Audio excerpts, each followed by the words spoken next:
Welcome, everybody. Thank you for joining us today. Have a great guest. Not only it's Rabbi Scott Rosenberg from Benet Zion, the synagogue here in town, and not only is he rabbi, he's a friend of mine. I've known him for a number of years now, and I'm excited to have him here. And we're going to talk about, the basic tenets of Judaism, but as everybody knows, this is not a comparative religion program, but it's more about the cultural integration of various religions into the community. So let me say, Rabbi, welcome. Thank you for being here. Are you wearing a kipa? I am. Okay, so let's start with that. Explain the kipa. So Bob, thank you for inviting me. Absolutely. It's really wonderful to be here and to participate in this sharing, in this conversation. So the kipa is, for me, a sign of reverence. It's a reminder that there's a God above me and that I am anything but in charge. And that I have to maintain respect for values and reverence for God and honor our tradition in a way that is publicly demonstrative of the values that I stand for and our faith stands for. And I'm Jewish. I don't wear a yarmulke or a kipa. Why is it called? What's the difference? So it's a matter of custom. I don't wear it all the time. Right. I wear it when I'm in a place that I'm representing the Jewish community, or if I'm involved with ritual or observance that involves a certain level of respect and honor for tradition. And when I come down to the synagogue, I wear a kippah. Yeah. So when we're in the synagogue, we ask everyone all males to cover all males, Jews or non-Jews, or non-Jews, as a sign of respect for the place and God's presence and representation in the place, to cover their heads. And there is some religions don't necessarily want you to come into their house of worship if, in fact, you're not of that religion. There's nothing like that in Judaism, correct? Everyone is welcome. Okay. And a kippah is just one way of covering our heads. I'll share here in El Paso, after the Walmart tragedy, I wore an El Paso Strong cap. Right. And I still put that on sometimes because I think it demonstrates a commitment to the community wherein we live and an investment in caring about your community. And that is an essential tenet of our faith. And we're going to get to that, so to the integration of Judaism. Yeah. But I guess I didn't ask it clearly enough. When I grew up, they called it a yarmulke. Yeah. What's the difference? Yarmulke, same kippah? thing. Okay. Same thing. So first of all, tell us a little bit about how you become a rabbi, and then how long you've been a rabbi. So for me, my journey began after university, after college. I went to rabbinical school as a graduate program, and first I had to earn a master's degree, and after earning a master's degree, I received rabbinical ordination from the Jewish Theological Seminary, which is one of the schools that ordains rabbis within the conservative movement of Judaism. And I have been a rabbi since 1984. So I am marking my 40th year serving the Jewish community in that capacity. That's all right. I'm a good bit older than you are. So it's... So you said you went to a rabbinical school for conservative Judaism. Tell us about in El Paso. I know there are other types of Jewish worship. What are they? So in El Paso, the first organized synagogue in El Paso was Temple Mount Sinai, right? Who found their roots in the late 19th century. I believe they were founded in 1887 here in El Paso, and they are a Reform congregation following the Reform tradition, And they are also, the conservative movement and the reform movement are both liberal Jewish institutions and communities. We are more open to the way we interpret and practice our faith. So they were founded in the late 19th century, and a few years later there were people in town who were looking for something more traditional. So there were a few precursors, but in 1900 the formation of the roots of Congregation Benet Zion began. So Benet Zion, which is a conservative synagogue, following the teachings of the conservative movement and Solomon Schechter of blessed memory and the Jewish Theological Seminary, my alma mater, began in 1900. And there were a blend of Orthodox Jews and more liberal Jews within the Benet Zion congregation. And not until 1986, so a period of 86 years, was there an Orthodox community, the Chabad. Chabad started here in 86, and those are the three main Jewish congregations in El Paso. Interestingly, what brought the Jewish community to El Paso was way back in 1858, I believe, it was 56 or 58, right after the beginning of Fort Bliss and the foundation of the military presence, the fort here in El Paso. Jewish traders came to benefit from the international trade and the cross-border trade and servicing the military presence, and that's where the Jewish community's roots really go back to individuals who found meaning, who found employment, and who served the needs of our armed forces. And currently there's a Jewish chapel on Fort Bliss that also serves the needs of the Jewish community here in El Paso, but primarily the military families who are practicing Judaism or who are interested in exploring, learning more about Judaism. Yeah. So we have really four Jewish institutions that serve religious needs. And then last year, the Anusim Center added the name synagogue to their identity. They were a study center, a place where Anusim Jews who were Let's explain what Anusim is. So I'm going to, yeah. Okay. So Anusim are Jews who find their origins in Spain and in Portugal, whose families have origins in the Jewish community there pre-Spanish Inquisition, and who were forcibly converted out of Judaism, and who journeyed through the world and found themselves in various places and have reaffirmed their Jewish identity by becoming part, re-engaging with the Jewish community and reaffirming their original faith as Jews. So that's a fascinating journey, and we are blessed here in El Paso and the greater El Paso area to have many Jews who trace their lineage and their Jewish identity back to the 15th century in Spain and Portugal. So it's a real, I find it adds richness and beauty to our community. So they have a synagogue now that is directed at their history, but they're welcome. Everyone is welcome at the other synagogues here in town. And as you asked before, Benet Zion, we have visitors who regularly come in to pray with us, to learn with us, to break bread together.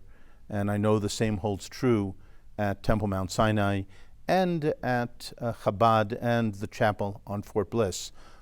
The El Paso Jewish community is extremely welcoming, and we're more than glad to have guests and people who are just interested in learning more, engaging with us, and the fellowship and the relationships that come from that. Well, I know when I first got out here, which was back in '75, I was amazed at how old the Jewish community was here. I mean, you know, I grew up back in New York, New Jersey area. I wasn't sure El Paso was a real place at the time. I mean, maybe in a song or a book. And then you realize that it dates back to the late 1800s. I think that's just fascinating. It is fascinating, and that merchant trade is really what served as the original roots to this community.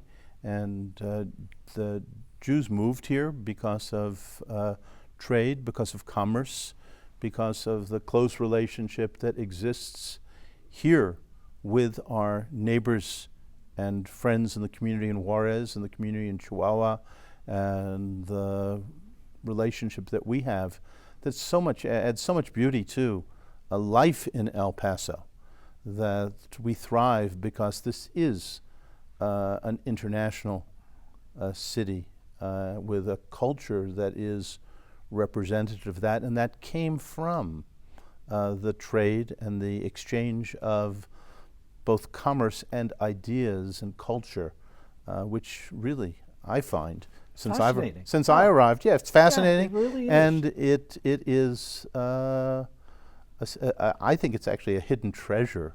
I agree. Of this area. I had a client once, and then I started looking into this a bit, but she was Catholic, but was sure she had some Jewishness in her background, and she started looking into it, and she said in southern New Mexico, sometimes houses were built kind of with secret rooms where the women would go into these rooms on Friday night, and we'll get to this with Judaism in a minute, light candles, but they really didn't know why they were doing it. But it had kind of been a tradition passed down. Or you could go into an old cemetery in southern New Mexico, and we'll talk about this, and see just a stone on the gravestone, which all goes back to Jewish tradition. Right, and many of those traditions were kept and passed on from within families, despite the fact that they were not actively practicing Judaism outwardly. Judaism. They weren't outwardly practicing, but they maintained traditions that kept them connected. And once they have realized what those traditions are, they explore more, they learn more. Some of them choose to return, and others choose to maintain the background. To maintain their current faith, their current life, but Yeah. appreciate where they came from. So let's go step back again a minute. So you had to go to become a rabbi. You had to go to undergraduate school, get a degree, and you had to get a master's. Yes. And how long does it take to get the master's? It took me 3 years, but concurrently I was studying rabbinics and taking classes that I would need for ordination. So for me, the rabbinic learning program was a total, including the master's, took 4 years. And did you go to a parochial school when you were growing up? So when I was in elementary school, I went to a yeshiva parochial school in Brooklyn, which is home for me. You're right. And from there I went to public high school and then on to college, and studied after that for my rabbinic training. And when did you learn to speak Hebrew? So I learned Hebrew, interestingly, I learned biblical Hebrew, Right. which is very different from modern Hebrew, when I was in elementary school, and then didn't learn modern Hebrew really till I went to visit Israel, and I did that after graduating from college for the first time. Really? And immersed myself in really complementing my Hebrew knowledge and bringing it from the biblical period to the contemporary modern period. And it wasn't easy, but there are many differences in the Hebrew language and in the grammar. But now I feel comfortable working reading biblical texts as well as visiting Israel or speaking with people who use Hebrew as their primary their Right. language. So And the characters are also different. characters. Yeah. So the characters are actually the same. No, I'm talking about from English. Oh, to right, Hebrew. Yeah. So I mean, people are like, so yeah, yeah, it's a you little know bit Hebrew. like looking at Arabic, looking at It's- Greek. Right. Yeah. Yes. I still can't So do it. My kids can speak Hebrew, but I can't. So how big is Mount Sinai Temple? Benet Zion. I'm sorry. so we're around 200 families. Right. And I think the other nice thing about El Paso is there are people who flow between all the synagogues. Yeah. And so you have primary membership in one, and you're supportive of The other. the others. And that, I think, speaks to the strength of the community and the fact that the institutional barriers really don't hold people back from having relationships with others and enjoying the programming and the education that exists in all of our institutions. Right. So it's nice. And about how many Jews are in El Paso, in the El Paso area? Do you know? So we estimate there are about 5,000 Jews Okay. in El Paso. We need a demographic study, Yeah. but I think that's probably remained constant since I've been here, because that was always Yeah. the figure that I heard. so it is. I think it's the same figure, and it's probably correct or close to correct. So we talked about the number of synagogues here. We talked about the different types of Judaism. When we pray, or let's say when Jews pray, is it basically in English or in Hebrew? Both. Okay. So Judaism as a religion teaches that you should feel comfortable praying in a language that you understand. But we use Hebrew because it connects us to our past, it connects us to our tradition, and there are some prayers, even if we don't necessarily understand the words, there's a comfort in reciting them in Hebrew. And we follow the tradition of blending both Hebrew and English in our prayers.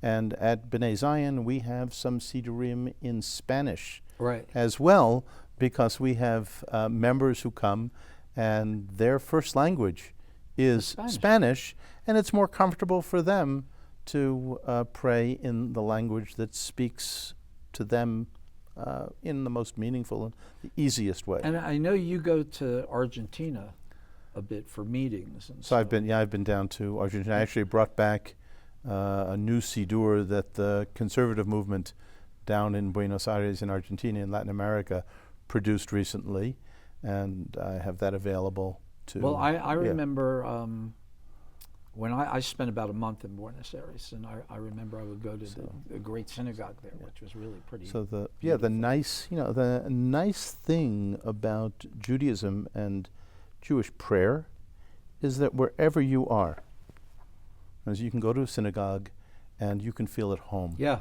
Because the prayers are all, there's a commonality, Yeah. a commonality in terms of how we pray and what we say.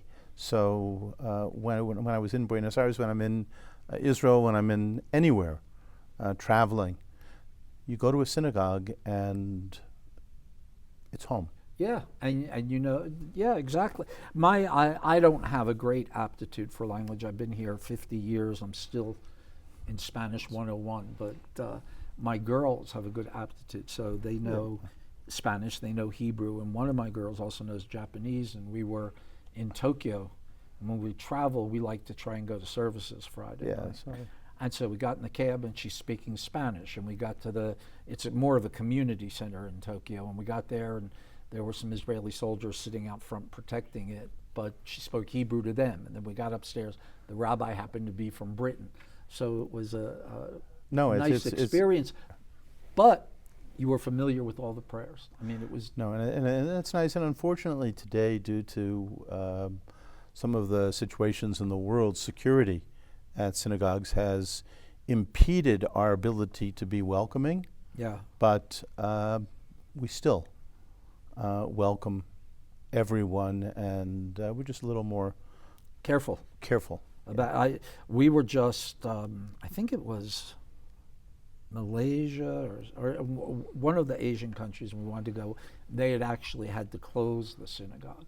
So I write letters to people, or you send emails to synagogues and rabbis elsewhere Right. to say we have members who are coming to visit. Yeah. Please extend welcome, and that makes it a little easier. Easier. A lot easier. So in our So I members, guess I should have told you before my Yeah, last just trip. next time you're going, you want to, yeah. So here's another thing I think people would be interested in at Benet Zion. I mean, at Mount Sinai. At Mount Sinai, they have music on Friday night Yes. and Saturday. We don't, correct? We don't. Okay. Yes. What is the reason for that? So just a different approach to observance.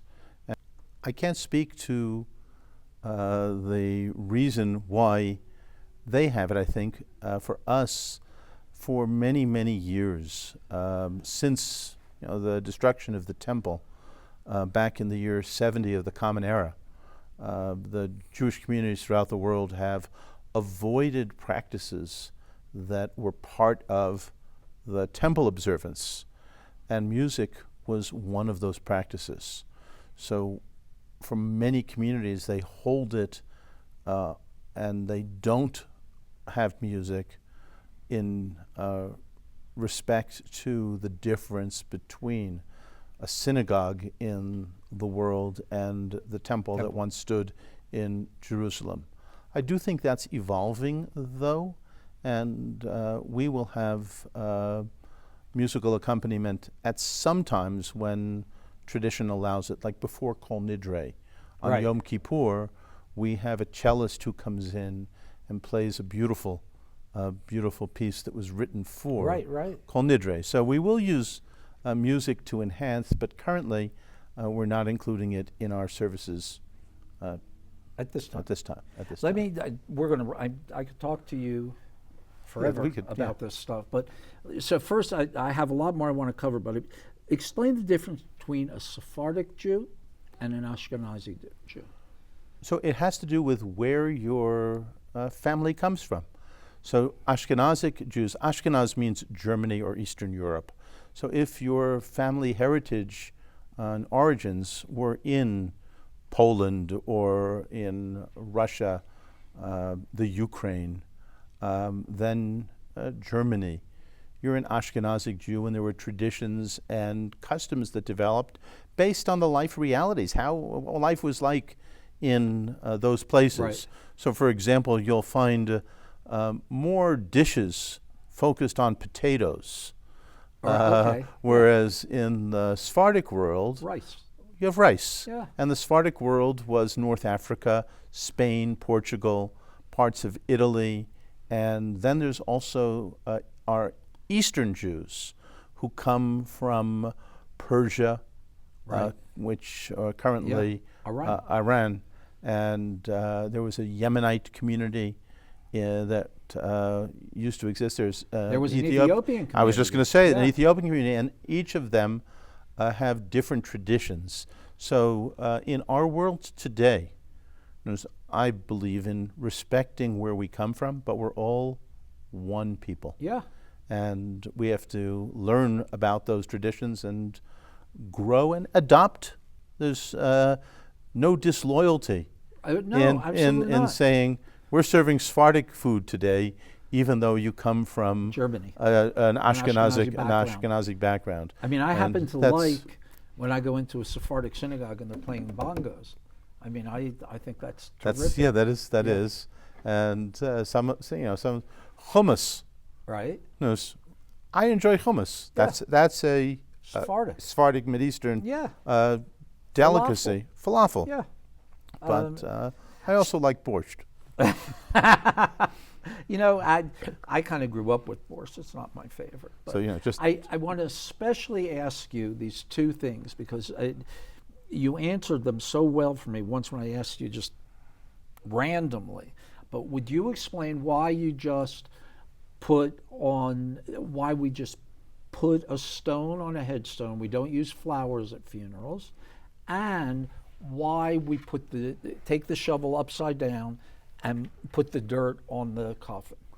So the shovel upside down, I'll answer that first, is because when we're filling a grave, we really don't want to be there.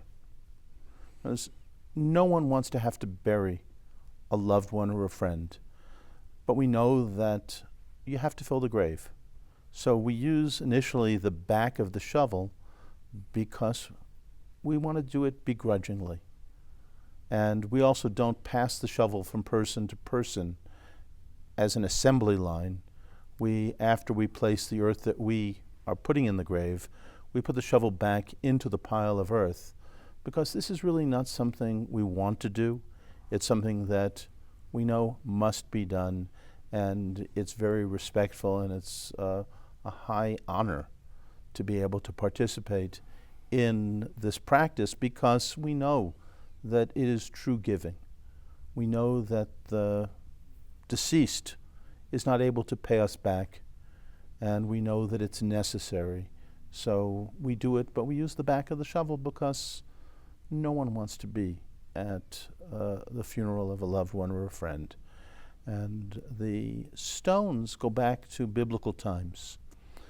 Before we had grave markers, as we do today, monuments that are made of granite, a family was responsible for marking the grave of their loved one, and they did it with a pile of stones.